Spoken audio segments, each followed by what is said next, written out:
iaitu berhikmah dalam dakwah. Berhikmah dalam dakwah. Jadi hikmah tu apa? Yang ni kita akan tengok ya, kupasan pada tajuk ini. Kita lihat ya pada matan hadis ini. Haddatsana Abu Yaman qala akhbarana Syu'aibun 'an az-Zuhri qala akhbarani Ubaidullah bin Abdullah bin Utbah bin Mas'ud anna Aba Hurairah qala qama a'rabiyyun fabala fil masjidi fatanawalahu an-nas faqala lahumun nabiyyu sallallahu alaihi wasallam da'uhu wa hariqu ala bawlihi sajlan min ma'in aw zanuban min ma'in fa innama bu'istum muyassirina wa lam tub'atsu mu'assirina. Rawahul Bukhari wa Muslim. Maksudnya telah menceritakan kepada kami Abu Yaman berkata, telah menghabarkan kepada kami Syu'aib daripada Az-Zuhri berkata, telah menghabarkan kepadaku Ubaidullah bin Abdullah bin Utbah bin Mas'ud, sesungguhnya Abu Hurairah radhiyallahu anhu berkata, seorang Arab Badui, ya, Arab Badui ini ialah Arab yang mana tinggalnya itu di padang pasir dan jauh daripada masyarakat, dia jauh daripada masyarakat. Jadinya kehidupan dia ni dari segi ketamadunnya ni kurang sikit lah orang kata, ya, segi adabnya, kehidupan dia yang kasar itu tak. Jadi dia ni mana mudah je lah kan? Jadi mana mudah ikut dan lah. Kalau dia rasa kat sini dia ikut dia je lah. Jadi apa dia buat ni ya? Abu Hurairah berkata, seorang Arab Badui berdiri dan kencing di dalam masjid, dalam Masjid Nabawi kan. Rasulullah dengan duduk dengan sahabat, duduk cerita-cerita apa semua, tiba-tiba tengok bangun-bangun dia kencing ke tak. Dah lompat orang yang lain dah tengok, terkejut dah kan. Dah bantai kencing dalam masjid pula tu. Yang Arab Badui bukan dikira pun, dia rasa nak kena kencing je lah, mana-mana dan lah ya. Sama pun kalau kita tengok sekarang, orang Arab sekarang pun begitu je. Jadi hati-hati tuan-tuan. Kalau tuan-tuan kalau pergi Mekah Madinah tu boleh harap lagi lah tak. Tapi kalau kita pergi ke negara Arab tu, jadi hati-hati jugalah. Sebab kat dinding-dinding tu pada kencing situ. Jangan kita buat dinding tempat kita nak bersandar pula. Elok punya sandar, tiba-tiba saya buat hancing punya baju ke tak. Jaga-jaga sikit. Memang gitu. Ya. Dia kalau nak air kecil ni ikut dan dia ya. Mana-mana dah. Jadi tak pelik lah kalau Arab Badui ni pun boleh kencing dalam masjid. Ya. Jadi bila mana nak kencing tadi, dia akan mencari tembok kan. Jadi tu lah ya, dia akan cari tembok. Pergilah kencing situ. Kenapa dia cari tembok? Kenapa dia tak kencing terus macam tu je? Sebab dia tak nak air kencing terpercik kan, kena pakaian dia. Jadi kencing dekat tembok. Ya, dia tak kena lah. Jadi bila dia buat macam tu dalam Masjid Nabawi, lalu orang-orang ni, sahabat-sahabat ni yang duduk dengan Rasulullah ni nak halau dia, ingin mengusirnya kan. Dia dah kencing dah. Ya, dia dah kencing. Jadi orang nak usir dia. Maka Nabi SAW pun bersabda kepada mereka, biarkanlah dia. Biar ke dia ke tak. Bagi dia kencing dululah. Selesai, bagi dia selesai.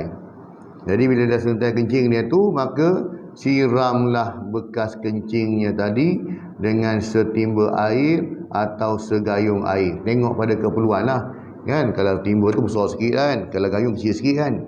Tengok pada keperluan. Ya. Jadi kita kena tahulah bahawasanya ya, Masjid Nabawi di zaman Rasulullah itu bukan macam kita hari ni surau ni kan, siap berkapet bagai ya. Dia tanah aja. Jadi tanah. Jadinya kalau kencing situ pun tak adalah hal sangat. Cumanya tembok tadi lah kena siram dengan air supaya air kencing tadi tu dia tak bau hancingnya kan. Jadi kena siram dekat situ, siram dekat tanah pun hilang. Selesai lah masalah. Betul tak? Jadi Nabi kata jangan halau dia, biar dia selesai dululah. Sesungguhnya kamu semua diutus untuk memberi kemudahan. Fa innama bu'istum muyassirina. Kamu ni diutuskan untuk memudahkan urusan orang. Kita ni hidup di muka bumi ni nak mudahkan urusan orang, bukan nak menyusahkan orang.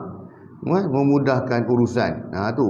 Dan tidak diutus walam tub'asu mu'asirina, dan tidak diutus untuk membuat kesulitan, untuk membuat kesusahan. Kalau dia halau Arab Badui yang tengah kencing tadi, banyak cerita, panjang cerita lah pula menyusahkan. Jadi tak apa, bagi selesai dululah. Tak apalah kita susah sedikit.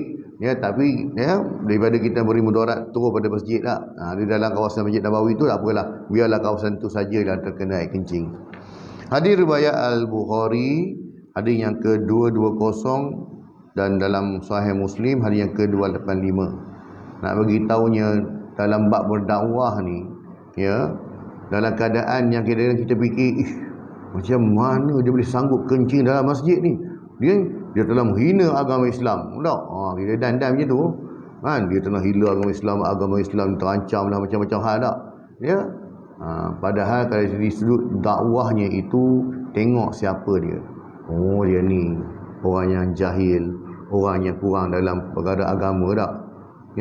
Sama lah juga kita pun kadang-kadang pada kita ni mungkin okey kot kalau kita biasa macam ni, tapi dia kita tengok satu orang masuk dia dalam keadaan dia pakai seluar seteng, bawah lutut tak, bagi kita orang tidak tahu, kadang-kadang orang ni memang tak kerti buat agama pun. Itu kata hikmah tu kena bijaksana lah. Tengok, jangan terus kita menghukum tak. Tu yang kata tu. Jadi bila dalam berhikmah dalam kita berurusan ni, terutamanya kita dakwah orang, makanya disitulah nampaknya keindahan Islam. Islam dipandang indah di sudut-sudut sebab dia ada hikmah, ada toleransi tadi itu. Jadi pengenalannya kepada tajuk ini, perkataan al-hikmah adalah perkataan yang berasal daripada bahasa Arab yang memberi maksud yang pelbagai. Ada banyak istilah hikmah ini, banyak dia punya maksud dia. Iaitu pengetahuan tentang kelebihan sesuatu perkara dengan ilmu yang baik. Kemudian ilmu dan kefahaman. Hikmah juga membawa maksud keadilan sebab. Apa sebab? Dia cakap, kenapa disebut? Hikmah juga bermakna sebab. Kan kadang-kadang bila kita ni ditimpa sesuatu musibah atau sebagainya, tiba-tiba ada kebaikan situ tak? Ada hikmah dia. Kereta kita rosak, kalau kereta kita tadi tak rosak tadi, mungkin kita pun terlibat dalam kemalangan tu. Ada hikmah kereta rosak tu lah. Maksudnya di sebaik keburukan itu ada kebaikan yang kita dapat, yang mana kita tak tahu. Jadi sebab hikmah ni sebab lah. Dengan asbab keretanya rosak tadi, maka terselamat satu keluarga ni daripada kemalangan. Itu juga ni. Hikmah juga membawa kepada makna sebab. Kemudian percakapan yang sedikit tetapi memberi maksud yang tinggi. Orang yang berilmu ini, dia cakap dia tak menjajau, tak merapu-meraban tak. Jadi dia memberi perkataan-perkataan yang mudah difahami dan mudah dihadam. Tidaklah perkataan itu terlalu tinggi sangat bahasanya, ataupun tidaklah terlalu kampung sangat bahasanya, tetapi dipahami oleh semua orang. Hikmah juga membawa makna kebijaksanaan. Kemudian tahan marah, kenabian, sifat-sifat kenabian, cerdik lah, Kemudian sesuatu yang tidak memperlihatkan kejahilan juga membawa hikmah. Tak tunjukkan kebodohan diri tu, ataupun memperbodohkan diri. Setiap perkataan yang bertepatan dengan kebenaran. Kemudian maknanya lagi meletakkan sesuatu pada tempatnya, perkataan yang betul dan tepat, dan sesuatu yang menegah daripada berlakunya kerosakan. Ini dari sudut bahasanya. Dari segi istilahnya pula, terdapat pelbagai pengertian yang diberikan oleh para ulama. Antaranya ialah percakapan yang benar, selaras dengan realiti dan jiwa pada masa itu. Kalau menurut Ibn Hajar Al-Asqalani ini, dia kata dalam kitab Fathul Bari dia, makna yang paling benar tentang hikmah ini adalah bahawa al-hikmah itu adalah menempatkan sesuatu pada tempatnya. Ya. Jadi dalam ulama membahaskan hikmah ini ialah percakapan yang benar, selaras dengan realiti jiwa pada masa itu. Al-Quran dan As-Sunnah dalil yang menerangkan kebenaran dan menghilangkan keraguan, perkataan dan perbuatan serta meletakkan sesuatu pada tempatnya, ya. Seperti mana kata Ibn Hajar tadi, dan juga segala usaha dan cara tindakan yang sesuai, bijaksana dan berdasarkan kesesuaian untuk mempengaruhinya. Sebab tu kalau menurut Said Hawa pula mengatakan makna hikmah ini ialah, ya, maqalah. Maqalah itu ialah, ya, pendapat atau perkataan yang sahih dan jitu. Maksudnya hikmah ini dia menggunakan perkataan yang sahih dan jitu, sama tadilah, kan? Kemudiannya dalil tentang, ya, hikmah ni ataupun tentang dakwah dengan secara berhikmah ini, firman Allah Subhanahu wa taala, ya, dalam surah An-Nahl ayat 125 hingga dan ayat 126. A'udzubillahi minasyaitonir rajim. Ud'u ila sabili rabbika bil hikmati wal mau'izatil hasanah wajadilhum billati hiya ahsan. Inna rabbaka huwa a'lamu biman dhalla an sabilihi wa huwa a'lamu bil muhtadin. Wa in 'aqabtum fa'aqibu bimithli ma 'uqibtum bih wa la in sabartum lahuwa khairul lis-sabirin. Maksudnya serulah, ajaklah, ya, panggillah manusia ini, serulah manusia ini kepada jalan Tuhanmu, yakni jalan agama lah, ya, dengan hikmah, dengan bijaksana dan pelajaran yang baik, dan juga kita bagi contoh-contoh yang baik kepada mereka. Kita ajak orang buat baik, dalam masa yang sama kita tak buat, macam mana pula, kan? Seru orang buat macam ni, kita sendiri pun tak buat. Ajar orang tentang cara berhikmah, bijaksana dalam berbelanja, khidmat cermat lah, apa bagai lah, kita sendiri pun tak buat macam tu. Jadinya bukan sekadar kita seru manusia ni dengan bijaksana, tetapi tunjukkan juga pelajaran yang baik, tunjuk teladan yang baik, dan ajarlah mereka perkara-perkara yang baik.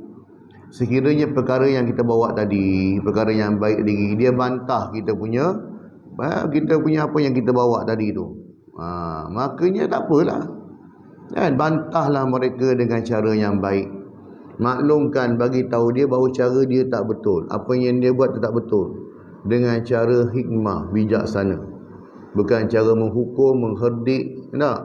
Yang viral baru ni apa yang dekat surau ke masjid lah, yang rezeki masjid lah, hak rezeki masjid pergi apa, dia tolak budak tu. Tak, ni langsung, kan?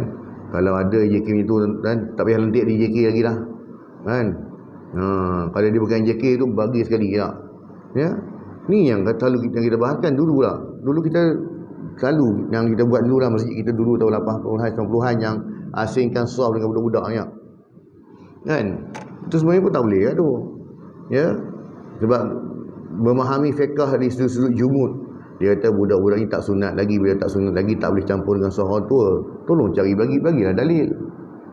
Janganlah sebut macam tu je. Sebab Rasulullah pun bukannya semua orang tua, sebenarnya budak-budak pun ada. Ibnu Abbas, Ibnu Umar, budak-budak lagi masa tu, kan?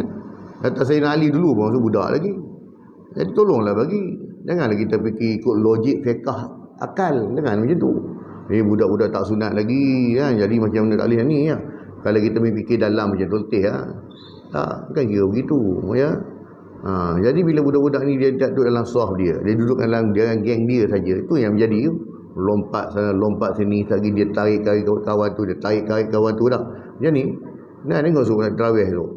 Tapi bila dia duduk sebelah bapak dia, berani dia buat macam tu. Kau buat. Singgung kau macam ni. Tengah-tengah sembahyang lah. Dua ni ni. Kan? Itu lebih terkawal. Ya. Dan sebenarnya kan untuk kanak-kanak datang ke Masjid Surah pun tengok. Kalau jenis budak ni memang hyper punya budak. Dengan atas kepala imam dia lompat juga tak. Lagi kita berpada-pada lah. Ya. Jadi mak ayah pun kena kawal juga lah. Bukan kita kata, alah budak-budak, biarlah ke dia. Tak. Itu. Kalau budak itu dia memberi, orang kata boleh menyebabkan mudarat kan. Dia panjat sambil panjat sini tak. Ya. Jadi macam tu lah. Tapi takat berlari dalam masjid, lompat. Kita dulu pun macam tu. Saya dulu pun macam tu. Sama je. Nah, lari lompat macam ni memang lah. Tu yang masjid tu dia besar sikit. Bila panggil budak-budak semayang kan. Time semayang tarawih kan. Ingat budak-budak yang semayang. Masjid 2 tingkat. Duduk atas tu. Lumba lari 100 meter tu. Atas masjid. Lari ke tu mudah-mudahan lah. Aduh kata-kata. Tapi kalau atas dia tak bising sangat kan. Itulah kata tak. Ni kadang-kadang budak-budak ni dia kat tingkat atas tu. Kita duduk ceramah bawah ni tau. Tiba-tiba berdebung jatuh air mineral. Kata biji ceramah. Budak-budak ni boleh tahan kan. Kan? Tak, itu bukanlah kita nak kata ni tak, budak-budak memang macam tu tak. Tak ada lagi dalam masa sama kita terlalu straight sangat tak. Kawal lah. Bukanlah bermakna dia tak boleh ni langsung kan. Kawal lah. Tapi tindakan yang jemaah buat ni tak kena, tak boleh. Walaupun budak tu memang betul nakal pun. Ya, bukan gitu. Sebab budak ni nama dia budak-budak. Jadi bila kita buat dia akan trauma. Bila dia trauma dia akan jadi benci. Bila dia benci dia takkan datang masjid lah. Kan? Jadi jangan buat begitu. Salah. Tak kisahlah apa alasan dia bagi pun. Sebab satu pertama yang kau buat tu orang tu yang dia budak-budak. Kan? Jadi memang tak boleh lah. Tak sepatutnya pun lah. Dan mungkin alasan dia kata logik lah. Tak. Tapi kalau ikut tak ada macam tu lah. Kan? Banyak lagi cara lain boleh buat. Sebab kadang-kadang ada setengah masjid. Budak-budak ni kalau macam hari Jumaat. Kan? Ramai budak-budak semayang lah. Jadi AJK masjid tu dia bawa dia round hari Jumaat. Bawa kotak panjang. Bawa aja. Kan? Tengok budak lain. Budak pun tak berani kan. Jadi begitulah. Sebab nama budak-budak dia bukan boleh duduk diam pun. Macam kita boleh duduknya ni lah. Sebab urat orang dah lengur. Budak-budak tak boleh. Dia aktif. Sekejap dia duduk melompat lah dia orang. Tu kata tadi. Itulah kata hikmah. Tu pun dakwah juga ya. Sesungguhnya Tuhanmu dialah yang lebih mengetahui tentang siapa yang tersesat dari jalannya. Dan dialah yang lebih mengetahui orang-orang yang mendapat petunjuk. Dan jika kamu membalas kejahatan pihak lawan, maka hendaklah kamu membalas dengan kejahatan yang sama seperti yang telah ditimpakan kepada kamu. Kalau nak balas lah. Ya? Dan jika kamu bersabar, maka sesungguhnya yang demikian itu adalah lebih baik bagi orang-orang yang sabar. Ayat 36 ini dia ada kaitan dengan kisah yang mana ketika Rasulullah menakluki kota Mekah. Ya, dalam peristiwa Fathul Mekah, pembukaan kota Mekah pada tahun ke-8 Hijrah. Jadi ketika Rasulullah masuk menakluki kota Mekah ni, ya, sebenarnya strategi untuk menakluki kota Mekah tu akibat daripada pelanggaran perjanjian oleh musyrikin Quraisy dalam perjanjian Hudaybiyah yang dibuat pada 6 Hijrah. Jadi Rasulullah akibat pada itu, rentetan di peristiwa itu mereka telah melanggar perjanjian. Makanya pada tahun 8 Hijrah itu Rasulullah pun seranglah kota Mekah. Jadi keadaan ini menyebabkan dia satu serangan mengejut. Kan? Orang Quraisy dia tak sempat nak buat preparation. Kalau tidak dah berlaku peperangan. Ini tak berlaku peperangan. Jadi Rasulullah serang secara mengejut ini menyebabkan orang kafir Quraisy ini dah memang tak tentu arah lah. Jadi ketika Rasulullah masuk tu, boleh saja kalau Allah Ta'ala beritahu pada Rasulullah, kalau kau nak masuk, nak balas balik perbuatan yang mereka buat tu boleh. Tapi balaslah setimpal dengan apa yang mereka buat. Tetapi kalau engkau maafkan mereka, engkau bersabar atas apa yang mereka buat pada engkau, itulah yang terbaik. Itulah yang paling baik. Jadi Rasulullah memilih yang paling baik. Ya, Rasulullah tidak balas. Rasulullah maafkan semua tak? Ya, Rasulullah maafkan semua. Jadi Rasulullah tidak memilih. Itu yang lebih baik. Ya. Dalam surah Al-Baqarah ayat 269, yu'til hikmata man yasha' wa man yu'tal hikmata faqad utiya khairan katsira wa ma yadhakkaru illa ulul albab. Maksudnya Allah menganugerahkan al-hikmah, yakni kefahaman yang dalam tentang Al-Quran dan As-Sunnah kepada sesiapa yang dikehendakinya. Sebab tu bila kita banyak doa pada Allah, ada Allahumma faqihni fid din wa 'allimni ta'wil. Ya Allah, kau bagi aku kefahaman agama, ya Allah. Kefahaman agama ni bukan tentu jadi ustaz baru faham agama, tunggu jadi ulama baru faham agama, tak. Sesiapa sahaja Allah Ta'ala akan bagi dia kefahaman agama mengikut apa yang dia faham lah. Tak, dia cuma seorang, dia belajar, dia tahu pentingnya solat berjemaah tu, solat fardu tu penting, dia buat macam tu kan. Dia dapat ilmu tu, dia buat, dia amal. Allah Ta'ala akan tambah lagi ilmu dia, Allah Ta'ala akan tambah lagi ilmu dia. Jadi beramal dengan apa yang kita tahu, Allah akan tambah lagi apa yang kita tak tahu. Ya. Kita buat apa yang kita tahu, Allah tambah lagi apa yang kita tak tahu. Tapi yang kita tahu pun kita tak buat, macam mana kita nak ni tambah lagi tak boleh ya. Ya, selesaikanlah begini, bagi buat ini, Allah tambah lagi. Dan barang siapa yang dianugerahi hikmah, dia benar-benar telah dianugerahi kurnia yang banyak. Orang yang dapat faham agama ni cukup buntunglah. Siapa yang faham agama cukup buntung dia. Dia tahu tentang kepentingan menjaga solat fardu, kepentingan solat berjemaah, kepentingan menuntut ilmu. Ini orang-orang yang beruntung. Dan hanya orang-orang yang berakal lah, yang ada otak saja, yang ada akal saja, yang dapat mengambil pelajaran daripada firman Allah Subhanahu Wa Taala. Dan orang yang mana mereka berfikir, mereka mencari kebaikan, Allah Ta'ala akan bagi mereka kefahaman. Allahumma faqihni fid din wa 'allimni ta'wil. Kemudian man aradallahu bihi khaira fayufaqihu fid din. Orang siapa yang Allah Ta'ala nak bagi dia kebaikan, Allah Ta'ala akan bagi dia kefahaman agama. Ya. Jadi kita nak faham agama, ya. Bukan setakat kita nak ilmu agama tinggi-tinggi tu satu hal lah. Tapi bila kita faham agama, makanya kita akan buat, kan? Kita akan beramal dengan agama. Sebut tentang faham agama ni, kadang-kadang bukan tentu orang agama dia faham agama. Tak, bukan tentu. Ya, tak semestinya demikian. Ya. Jadinya kita kena tahulah. Kita jadi seorang yang berminat, suka beragama ni, maka kita beramal. Amal dengan ilmu agama yang kita ada. Allah tambah lagi. Ya, insya-Allah.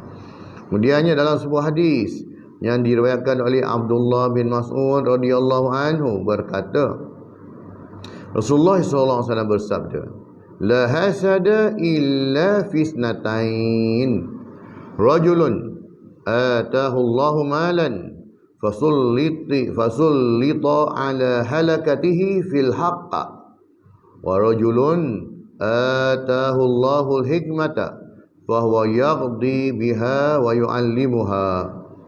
Maksudnya tidak boleh hasad, tak boleh dengki dengan orang, ya. Bersaing dengan orang, nak menjatuhkan orang, bukan. Tidak boleh hasad. Hasad ni satu perkataan yang negatif, kan. Jadinya bila sebut hasad ni, dia dengki lah, kan. Kita hasad dengki lah. Jadinya bila sebut dengki ni ialah perasaan cemburu, perasaan iri hati, perasaan ingin bersaing. Tetapi istilah hasad yang kita faham ialah ingin bersaing, maksudnya aku jatuhkan kau, kau naik lah. Itu dia tak. Ataupun kita geram, kita tak dapat pada tahun tu tak. Makanya kalau aku tak dapat, engkau pun tak dapat. Dia sama-sama tak dapat, puas hati. Itu hasad, kan. Iri hati, dengki dengan kesenangan orang lain. Dia tak dapat orang itu, tapi dia kata, dia ni biar lingkup lah, berjaga ni, biarnya dia nak macam tu, kan. Padahal dia pun tak buat benda tu pun, tapi dia tengok biar dia jatuh geram, tengok dengkinya hal.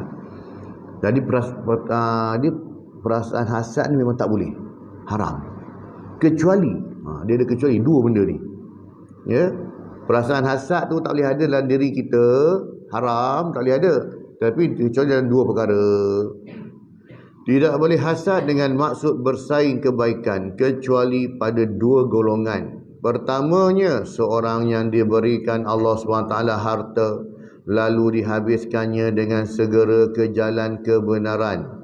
Makanya kita tengok orang ni, dia ni pantang je dapat duit, tentang dapat tu dia gunakan duit dia ni, harta dia ni untuk agama.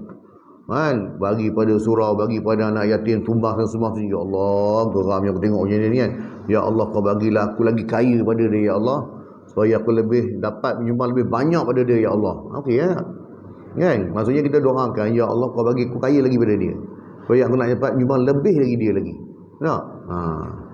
Ataupun ya, hasad yang kedua ni, perasaan iri hati yang kedua ni ialah seseorang yang dikurniakan Allah Subhanahu Wa Taala untuknya hikmah, yakni ilmu, lalu digunakannya untuk memberi hukum dan mengajarkannya kepada orang lain. Kita berlumba-lumba dalam menuntut ilmu. Bukan kita nak bersaing dengan dia, tapi kita tengok dia ni, ya Allah kan, dalam bidang ilmu dia cukup suka tak? Atau kita tengok kawan-kawan kita tak, dia suka kuliah sini, ikut pergi sana, ikut semua kuliah tak? Dia beramal dengan apa yang dia tahu. Kita rasa insya-Allah untung yang kau malam ni kau belajar fiqh, esok tasawuf, esok hadis pula, esok tafsir pula. Banyak kau tahu kan. Maka bersaing di situ tu tak, untuk sama-sama berlumba melakukan kebaikan. Fastabiqul khairat. Berlumba dalam melakukan kebaikan. Boleh. Hasad dalam bidang ni boleh. Aku dengki betul dah tengok kau ni kan. Kau ni ada je masa je baca Quran sempat, solat duha sempat, tahajud sempat. Aku ni tak sempat-sempat. Macam mana kau boleh sempat? Aku tak apa hati betul yang kau ni.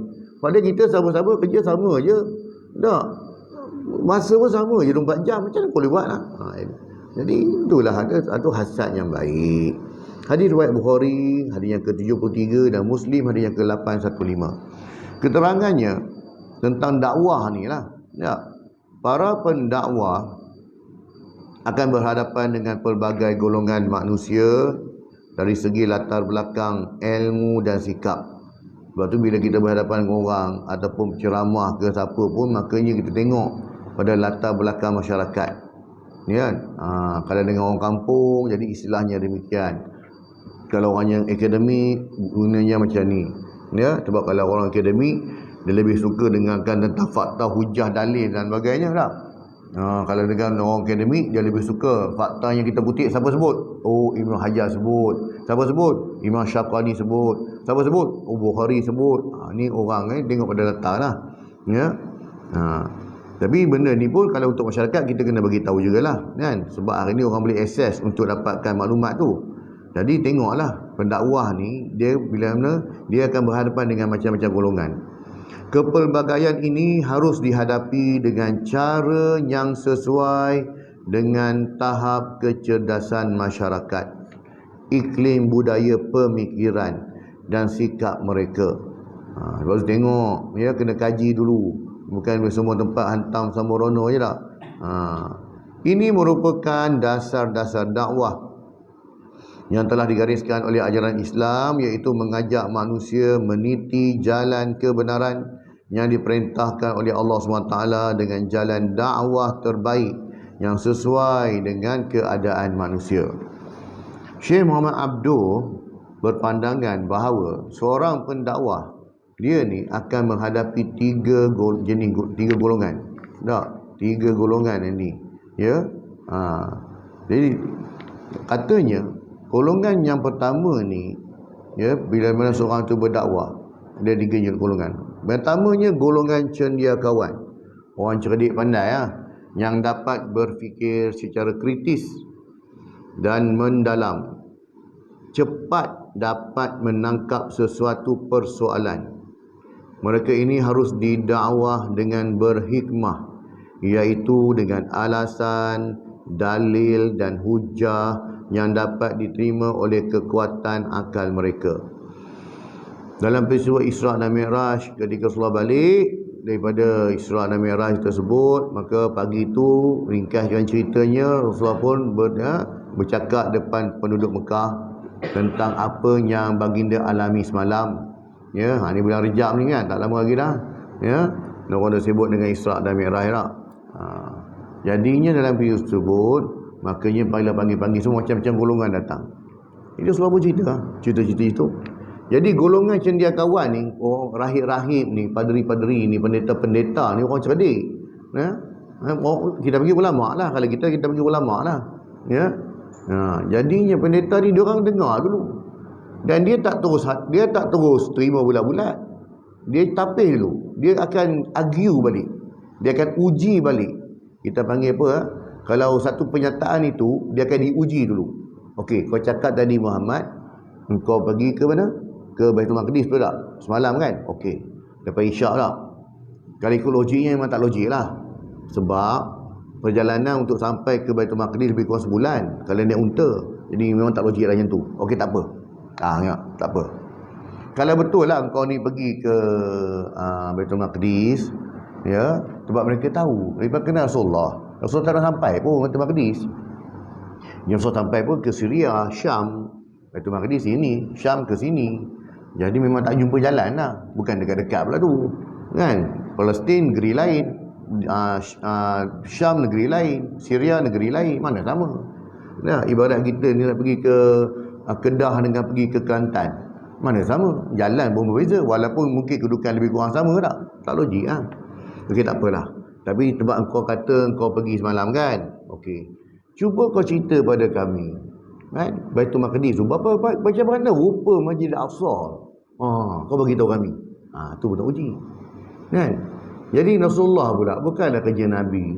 Bila pergi ke Baitul Maqdis, baginda solat ya di Masjid Al-Aqsa. Bukanlah kerja baginda Nabi pula nak kira berapa tiang Masjid Al-Aqsa. Tak, pintu ni ada berapa, kan? Kita pun kadang-kadang kita singgah masjid mana-mana mungkin tak ingat pun. Kan? Nak tengok kipas ada berapa, aircon ada ke tidak, tak? Bukan kerja kita mungkin nak semayang je. Habis semayang pula tak? Itu je lah, bukan kerja kita tak? Kecuali kalau dia punya tu cantik sangat pun kita, lawa, itu je lah kita tahu. Jadi macam mana Nabi nak cakap? Sebab Nabi bukan pergi nak kira tiang Masjid Al-Aqsa apa banyak.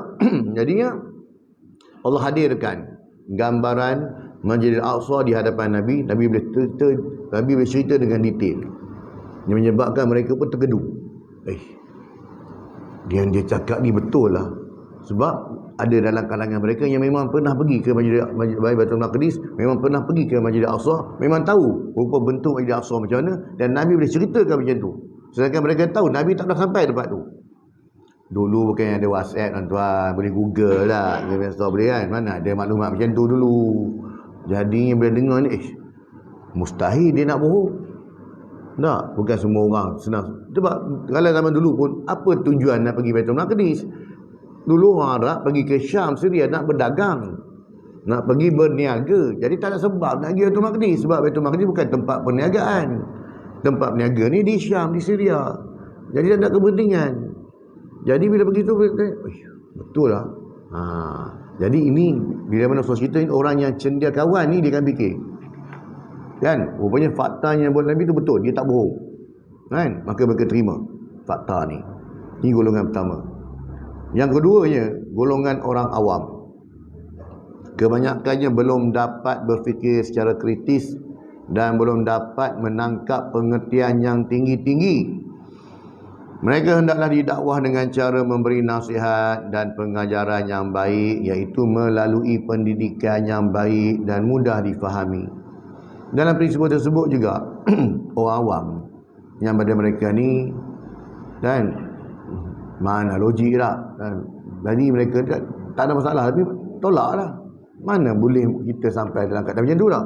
Kita nak cepat pun naik ke langit pula tak? Makanya Rasulullah kata, boleh tak kau proofkan, buktikan pada kami?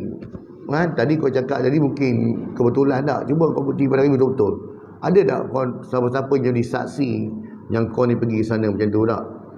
Maka Rasulullah beritahu dalam perjalanan tu, dia kata dia nampak satu kafilah, rombongan perdagangan, rombongan yang akan kembali ke Mekah. Jadi kalau ikut perkiraannya, mereka akan sampai pada hari Rabu. Ikut perkiraannya, tak katanya. Jadinya, okey. Rasulullah boleh cerita ada berapa orang tu, berapa kenderaan mereka. Rasulullah boleh describekan macam tu. Rasulullah nampak kan. Jadinya, okey, tunggu. Betul tak betul kau cakap? Ya. Jadi tunggulah pada hari tersebut. Tunggu. Tibalah dekat maghrib, sampailah rombongan tersebut. Bila sampai rombongan tersebut, betul tak rombongan ni macam ni? Tak. Jumlahnya, kenderaannya betul. Tapi yang dia orang persoalkan, kenapa kau sampai lambat? Sepatutnya kau sampai tadi selepas asar. Ni lambat kau dekat maghrib pula sampai. Kenapa? Kami ni semalam Waktu kami duduk jalan orang yang Arab ni, mereka berdagang, mereka jalan pada waktu malam. Waktu siang dia rehat, waktu malam baru jalan. Tengah-tengah jalan kami nampak satu kenderaan macam kenderaan laju menintah tu, macam kilat tu. Lalu kat tempat sebelah kami ni, unta kami terkejut, terpeleot kaki dia patah. Kan? Tu pasal lambat sikit sampai. Tidak sampai cepat dah. Kan? Jadi benda ni diproofkan, ada bukti pula, ada pula. Jadi orang kata apa, pengakuan dari pihak tu sendiri. Jadi nak tolak jelas benda lagi. Tak? Jadi ada golongan yang mana mereka tak perlukan pada disebut. Cukup dengan apa yang Nabi bawa tu dah cukup. Kan? Ini orang yang beriman. Kan? Abu Bakar As-Siddiq nak. Dia pun tak berada di tempat Nabi bercerita tu. Dia pun duduk kat rumah dia je. Nak datang orang jumpa dengan dia, engkau percaya tak kalau ada orang kata kat engkau malam semalam dia pergi ke Baitul Maqdis, daripada sini, daripada Kaabah tu, kemudian dia pergi ke Baitul Maqdis, kemudian daripada Kaabah tadi tu dia naik ke langit tu, pergi jumpa dengan Tuhan, engkau percaya orang macam ni? Macam Sayyidina Abu Bakar, dia pun tak terima bulat-bulat macam kita terima hari ni. Dapat dalam WhatsApp je kan, ada gambar sikit, gambar yang diedit ke apa benda tak, terus percaya kan. Betul, forward padahal benda tu fitnah. Abu Bakar dia tak macam tu. Dia tabayun dulu, dia tanya lah, tak cerita ni kalau ikut logik memang tak logik, betul tak? Tak logik. Tapi siapa yang cakap? Tu kata kita perlukan kepada sumber. Bila kita dengar tu benda cerita, perlukan kepada sumber. Tak? Masadir. Ya, jadinya Abu Bakar dia tahu benda ni tak logik, tapi dia tanya dulu, siapa yang cakap ni? Ya, makanya tengok siapa yang bercakap. Yang bercakap ni kawan baik engkau lah, Muhammad, dia yang cakap. Kalau Muhammad yang bercakap, lebih daripada tu aku percaya. Tak? Tu pergi Abu Bakar As-Siddiq membenarkan. Tak? Tengok, kalau dia cakap, kalau cerita lagi pelik pada dia, aku lagi tak ada masalah, sebab dia sumber tu datang pada Nabi. Lepas tu kita pun kena hati-hati. Kan? Dapat satu hantaran apa-apa benda pun, cek sumber dulu. Jangan kita baca ayat macam betul. Ya? Cek. Kalau datang pada sumber yang betul, okey, tak ada masalah. Kalau sumber yang tak betul, maka cukuplah sekadar kita dapat, delete lah. Dah, tu je lah. Nah, ini. Golongan yang ketiga pula. Golongan yang tingkat kecerdasannya di antara yang tersebut di atas. Mereka ini hendaklah didakwa dengan bertukar-tukar pandangan dan fikiran yang boleh mendorong untuk berfikir dengan cara sihat dalam mencari kebenaran. Dengan cara kita berdialog, dengan cara kita bertukar-tukar pandangan. Tak? Ini cara dakwahnya. Ya, jadi golongan macam ni pun memang ada.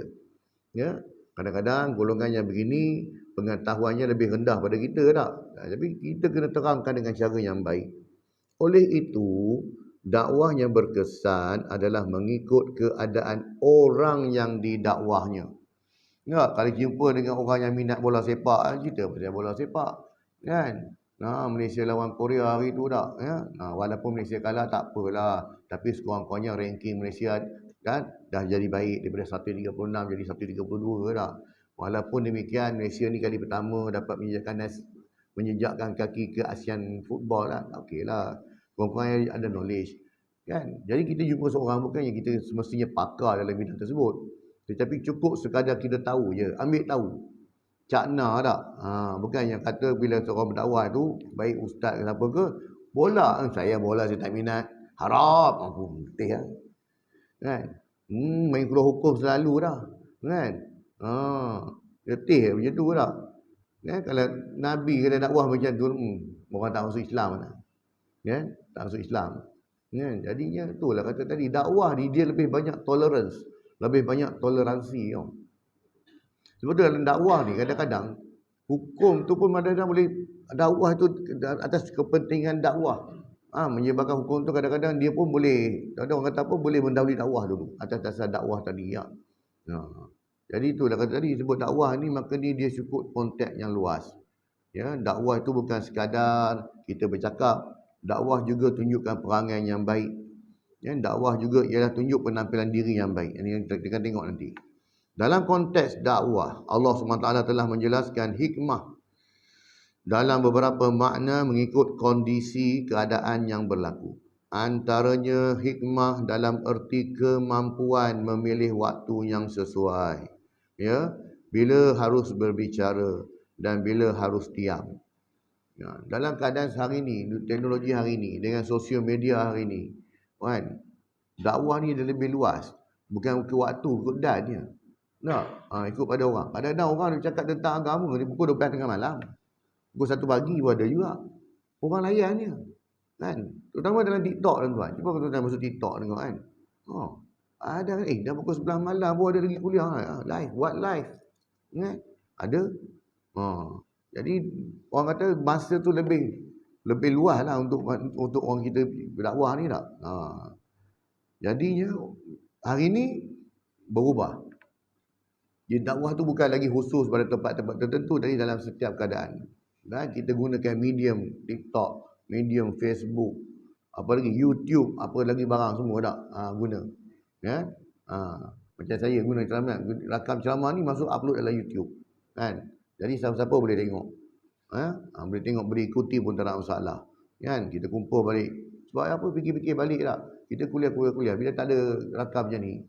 Jadi orang rugi juga. Sebab yang dengar mungkin orang surau yang dengar lah. Tapi orang lain kan. Jadi apa? Tak ada masalah. Kan? Kalau benda tak betul so mesti ada orang hentam condemn lah, tak apalah. Kita tengoklah. Sebab kadang-kadang kita bercakap pun bukan betul sangat. Kadang-kadang ada mungkin fakta yang tersalah lah. Kadang-kadang bila orang tegur balik, oh salah, kita betul kan, tak ada hal. Ya. Jadi pengajaran hadis ini, yang ni hadis yang kita cerita tadi tentang Arab Badui yang kencing dalam masjid tadi tu. Ya. Pengajarannya apa? Yang pertamanya bersegera dalam membersihkan kotoran. Terutamanya najis apabila tiada sebarang halangan. Makanya bersihkan segeralah. Jangan tertangguh-tangguh, takut lupa. Nah, ini kerana sebaik sahaja orang Arab Badui itu selesai hajatnya, baginda Nabi SAW terus memerintahkan supaya dicurahkan air di tempat yang telah terkena kencing yang tadi. Ya, cepat, bersegeralah. Jangan tangguh-tangguh, dah hancing satu masjid kan, baru nak tu tak, bersegeralah. Maksudnya dalam bab kita ini membersihkan kotoran, segera-segeralah. Ya. Bukan kadang dalam pakaian, baik tempat dan sebagainya. Yang keduanya, menjaga kehormatan masjid. Ya. Daripada bau hancing tadi tak. Jadi adab-adab masjid hendaklah dijaga dan dijauhi segala sesuatu yang bernajis dan benda-benda yang tidak menyenangkan. Tapi sebab Arab Badui tadi dia tak tahu dihandau ya tadi tak. Maka kita yang tahu ni kita ambil tindakan lah. Oleh sebab itu disunatkan menyediakan tandas yang khusus berhampiran dengan masjid untuk memberikan kemudahan kepada orang yang terdesak untuk menunaikan hajat. Ya, jadi sediakan. Betul sekarang kita bukan sekadar kita sediakan kemudahan tak. Kadang-kadang pastikan maksudnya tandas itu bersih, tandas itu berfungsi tak. Macam itulah. Ya, kemudahannya ada, orang nak sangkut pada baju ke sangkut seluar dan tu senang, mudah. Memudahkan urusan orang tak. Jadi yang ketiganya, kefahaman para sahabat radhiyallahu anhum dalam perkara amar ma'ruf wa nahi munkar ini, menjaga diri daripada terkena najis merupakan sifat yang kemas tertanam dalam diri mereka. Sebab tu bila mereka tengok orang Arab ni nak kencing tadi, mereka terus nak tegar. Sebab mereka ni tak salah pun. Ya, sebab satu, masjid tempat yang suci. Yang keduanya sebab nak takutkan air kencing tu merebak, merata tak. Maka dia tu yang tegah halau awal. Tapi Rasulullah kata tak, sebab dia dah boleh kencing. Air kencing dah keluar dah pun. Jadinya tak apa, tahanlah sekejap. Tak, kita hadaplah binatang ni. Kan, hadaplah benda ni. Sebab dia pun dah kencing. Tapi kalau belum, tak apa lagi. Ya. Jadi yang keempatnya, menolak kerosakan yang lebih besar. Ataupun kita sebut dia punya mafsadah. Ya. Menolak kerosakan yang lebih besar dengan mengharungi yang paling ringan. Apa yang Rasulullah buat? Rasulullah SAW melarang para sahabat radhiyallahu anhum daripada menyergah. Kerana dibimbangi dia lari. Arab Badui lari teruk tuan-tuan. Asalnya kencing kat tepi tu je. Sebab dia terkejut je, dia lari dengan tempat imam beruru air kencing dia, aduh panjang lagi cerita dia pula. Kan? Jadi nak mengelakkan kerosakan lebih besar, biarlah dia kencing setempat je tak apa. Selesaikan kat situ. Tengah-tengah kencing, kalau bagi dia terkejut, dia lari kan habis. Bukan kira orang macam ni tak. Yang keduanya, dari segi faktor kesihatan. Bagilah air kencing tu keluar habis dulu. Dan nak segar pun tak guna tak. Takut-takut bila mana dia kencing tu tak habis tak, maka akan beri mudarat pada dia, penyakit pula kepada dia. Jadi tengok, Rasulullah pandang benda ni tak. Pertama dari sudut kesihatan, yang kedua dari sudut kemudaratan tempat. Nah, padahal benda yang dia buat ini benda yang kotor lah, kencing dalam masjid. Kan? Kemudian dari sudut agama pun, kalau kita emosi dengan agama, kita akan kata dia telah menghina agama kita. Dia telah menghina tempat ibadah kita. Itu kalau kita pada sudut emosi. Tapi Rasulullah tak pandang sudut emosi, Rasulullah pandang sudut dakwah. Ya, kita buat baik dengan dia. Sebab dia pun mungkin dia tak faham Arab Badui, kita faham, tahu macam mana tak. Sebab kadang-kadang ciri Arab Badui ni boleh nampak. Ya, dia punya penampilan boleh tahu, oh ni orang Arab Badui ni. Kan, ini orang sini, dia boleh tahu. Ya, cara penampilan dia itulah. Jadinya kesalahan sememangnya telah dilakukannya tak. Betul. Memang Arab Badui tadi dia ada buat satu kesalahan, dia kencing dalam masjid. Berasaskan kepada perkara inilah ulama menyimpulkan satu kaedah yang penting dalam usul fiqh, tengok iaitu diharuskan melakukan salah satu mudarat yang lebih ringan bagi menolak kemudaratan yang lebih besar. Kalau ada dua mudarat, dua perkara yang kita tak suka, dua perkara yang tak baik, tapi kita terpaksa harung juga, makanya ambillah mudarat yang lebih ringan. Ya, mudarat yang lebih ringan. Walaupun itu mudarat juga. Ya, maka lebihlah yang lebih ringan berbanding kita ambil mudarat yang lebih besar tak? Maksudnya kalau mudarat lebih yang besar, maksudnya melibatkan nyawa kita. Kalau mudarat lebih ringan, mungkin menyebabkan kita kecederaan je. Tak? Maka pilih yang lebih ringan. Ya. Yang kelimanya, bersikap lemah lembut kepada orang yang jahil. Ya. Sebab tu kadang-kadang kita, masyarakat kita ni betul, kita akan berhadapan dengan macam-macam masyarakat. Nampak gaya macam pandai, tapi dalam bab agama fail. Tak reti pun tak. Gaya, tapi kalau sembang dalam bab-bab dunia ni, wah, memang boleh ke dia. Tapi bila bab agama ni, bab wuduk pun tak settle lagi. Bab semayang pun tak settle lagi tak. Benda-benda asas macam ni. Makanya berlemah lembut lah dengan orang yang jahil. Rasulullah SAW mengajar orang Arab Badui tersebut dengan lemah lembut. Kerana perbuatannya bukannya disengajakan. Nak kencing tuan-tuan, nak sengaja celah mana tak? Makanya mana dan je lah. Dan dia pula Arab Badui ni pula disebabkan kejahilan dia ni. Ya, dia tak tahu pula tempat masjid tak boleh kencing kat situ. Tetapi disebabkan oleh kejahilannya tentang hukum syarak. Oleh sebab itu, layanan Rasulullah SAW terhadapnya tidak sama dengan orang yang sengaja dan berdegil.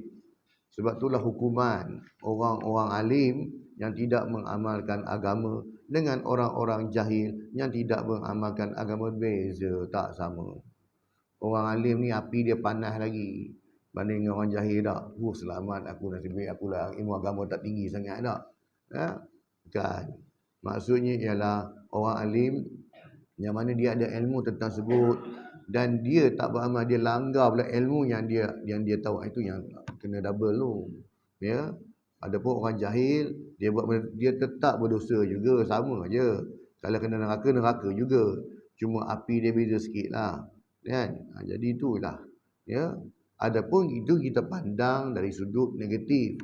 Dari sudut positifnya, orang alim ni dia menjana ilmu, menjana pahala tu macam canak-canak orang kata pelaburan saham ni, tidak. Dia ajar ilmu agama, masyarakat amalkan agama, banyak pahala dia dapat. Itu dari sudut positif. Negatif pun ada, positif pun ada.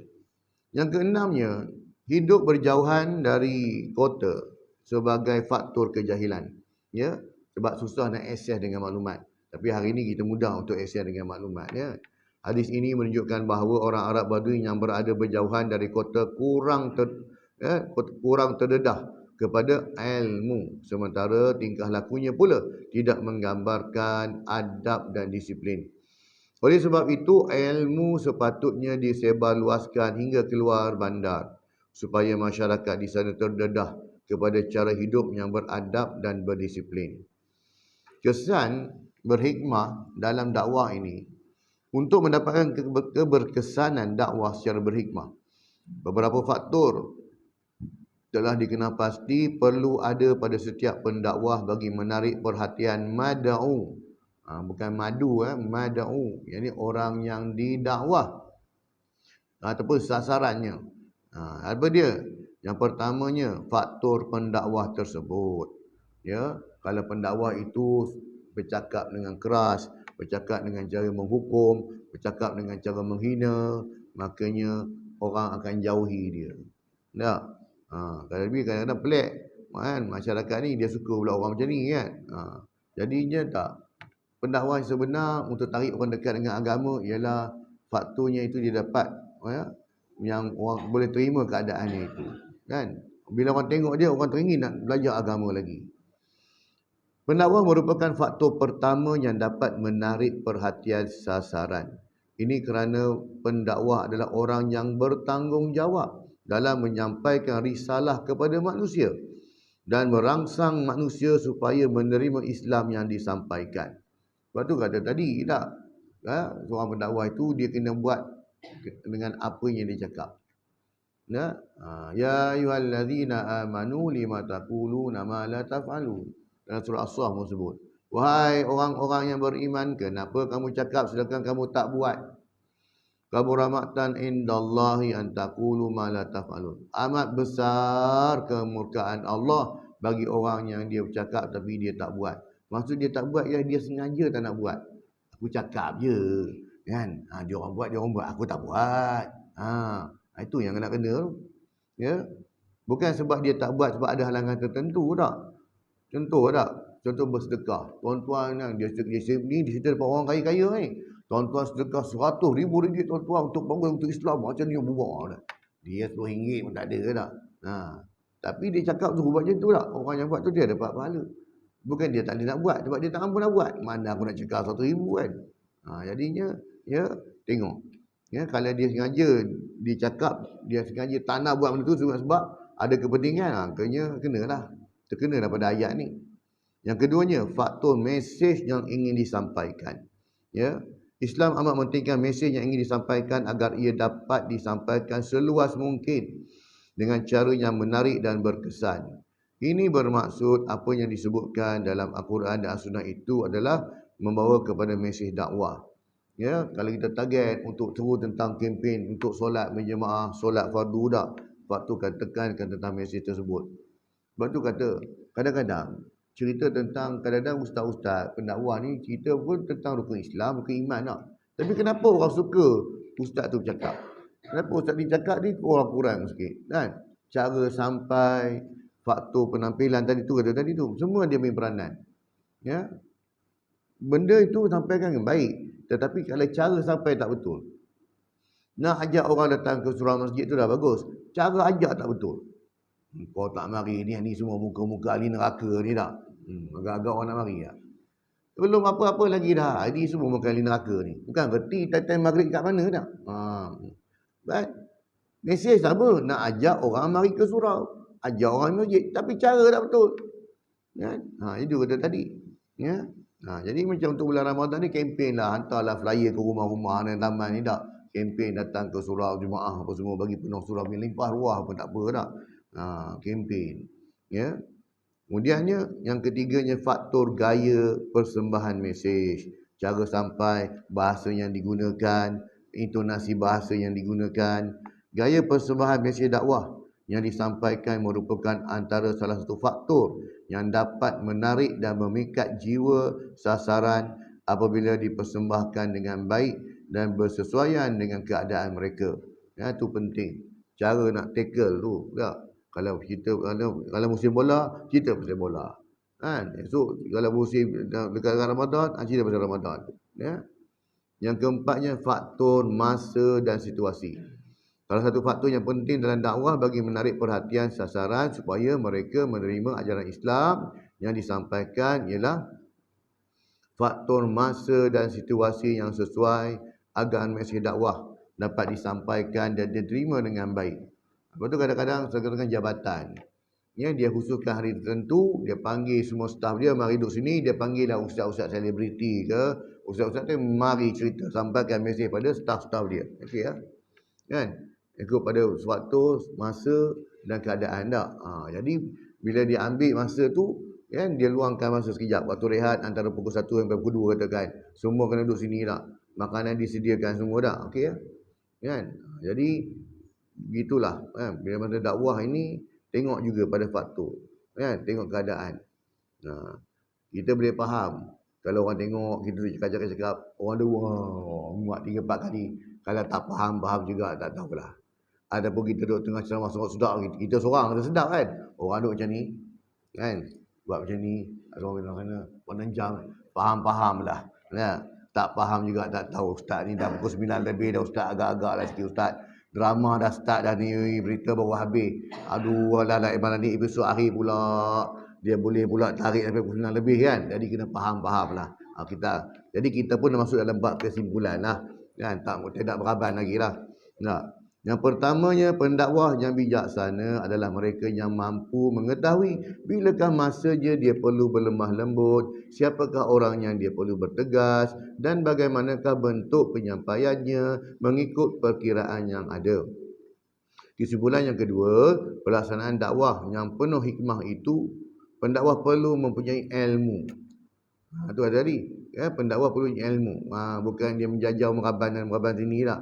Dia tak dapat nak goreng, dia goreng je tak. Kita orang awam mana kita tahu.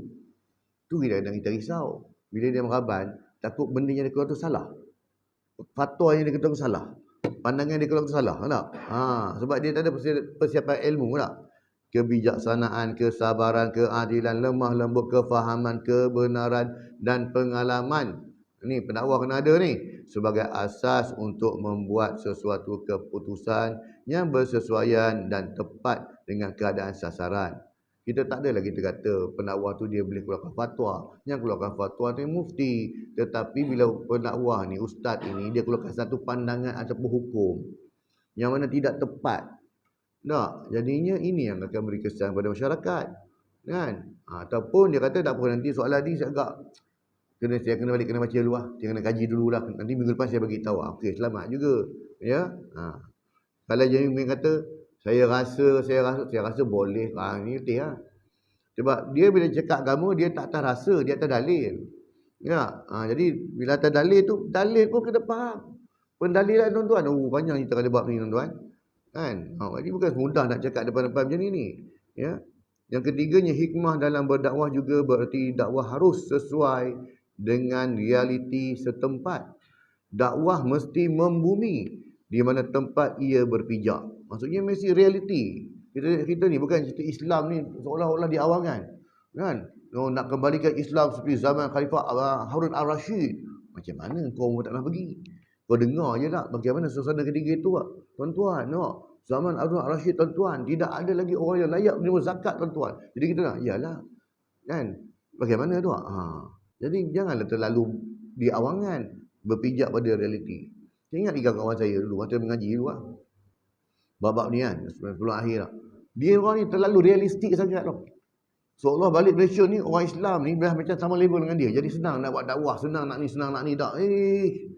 Bila dia balik Malaysia, rupa-rupa dia jumpa dengan orang yang tak kerti ucap kalimah syahadah. Orang besar-besar yang tua-tua ni ambil wuduk tak betul. Engkau nak sembang tentang pasal negara Islam ke? Nak sembang tentang ini tak? Engkau sekarang berhadapan dengan orang yang wuduk pun tak betul. Engkau berhadapan dengan orang yang mana ucap syahadah pun tak tahu. Orang. Tiba kau nak sembang tinggi-tinggi. Kau turun ke bawah dulu. Turun kita. Dakwah dia membumi. Bukan kita sembang darah. Bukan sembang Islam tu dia berkhayal. Nak macam zaman Harun al-Rashid lah. Zaman tu. Kau sembang boleh lah. Kau turun sikit kau jumpa dengan masyarakat. Kau saya kata. Macam-macam saya jumpa. Tak? Siap tanya dah beberapa kali saya cerita tak? Ustaz, main subuh berapa rakaat? 2 rakaat. Macam mana saya pergi bayangkan masjid 3 rakaat? Tak kena. Yang bertanya bukan budak-budak tau. Orang dah pencen, pegawai, pangkat. Nak. Kita terfikir balik, kau ni biar betul. Ha? Tengok gaya macam bagus. Rupanya main subuh pun selesai lagi. Kan? Macam ni. Ya, datang ke masjid. Ustaz, kenapa? Saya rasa, kenapa dia orang semua pandang saya tajam macam Ustaz? Dia orang pali saya. Dia orang tak suka saya. Macam orang kan? Sebab tu kata dakwah tu dia mesti berpijak di bumi yang nyata lah. Kan? Jangan terlalu berhayal sangat lah. Kan? Ya, bukan melangit. Ya, dakwah itu mesti membumi di mana tempat ia berpijak, bukan melangit sehingga tidak dapat diamalkan. Ya, di dalam kehidupan manusia tak. Kita nak biar masjid kita penuh macam banyak jemaat tak. Okey, itu teori. Apa engkau punya achievement? Apa engkau punya idea engkau? Apa usaha engkau untuk tarik orang yang nak bagi kata sembahyang 5 waktu tadi penuh macam banyak jemaat? Teori boleh cakap. Sembang boleh. Apa dia yang kau buat? Apa achievement kau? Apa kau punya usaha? Itu lah. Itu kata dakwah. Dari dakwah ni bila dia turun balik betul-betul realiti, okey. Banyak lagi kerja kita kena buat. Dan bukan kita cakap sembang dan lancar macam budak. Sebenarnya banyak lagi usaha kita kena buat. Ya. Itulah tuan-tuan kupasan tentang tajuk yang ke-8. InsyaAllah pada kuliah akan datang kita akan masuk pada tajuk yang ke-9 iaitu wasatiyah. Keseimbangan. Ya, ni dalam bahasa agama. Dalam surah putih sebut liberal. Ni kita nak bincang ni. Kan? Orang liberal ni, Islam liberal ni wasatiyah. Dalam Islam sebut wasatiyah. Orang putih sebut liberal. Ya? Ini dah tengok tentang kupasan tajuk ke-9 nanti. Sungguhnya apa yang baik itu daripada Allah SWT, sebarang kelemahan dan kekurangan saya mohon ampun dan maaf daripada kelemahan diri saya sendiri.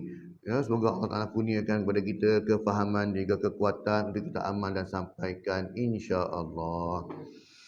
A'udzubillahi minasyaitonirrajim. Bismillahirrahmanirrahim. Alhamdulillahirabbil alamin wa bihi nasta'in wassalatu wassalamu ala sayyidina mursalin wa ala alihi washabbihi ajmain. Allahumma rabbana zidna ilma warzuqna fahma wa amalan maqbula. Allahumma ja'al jamal hadza jam'an marhuma wa tafarruqana min ba'dihi tafarruqan ma'suma. Allahumma rabbana atina fid dunya hasanatan wa fil akhirati hasanatan wa qina adzabannar. Wa sallallahu sayyidina Muhammadin wa ala alihi washabbihi wa baraka wa sallam. Walhamdulillahil alamin. Subhanakallah wa bihamdika asyhadu an la ilaha illa anta astaghfiruka wa atubu ilaik. Assalamualaikum warahmatullahi wabarakatuh.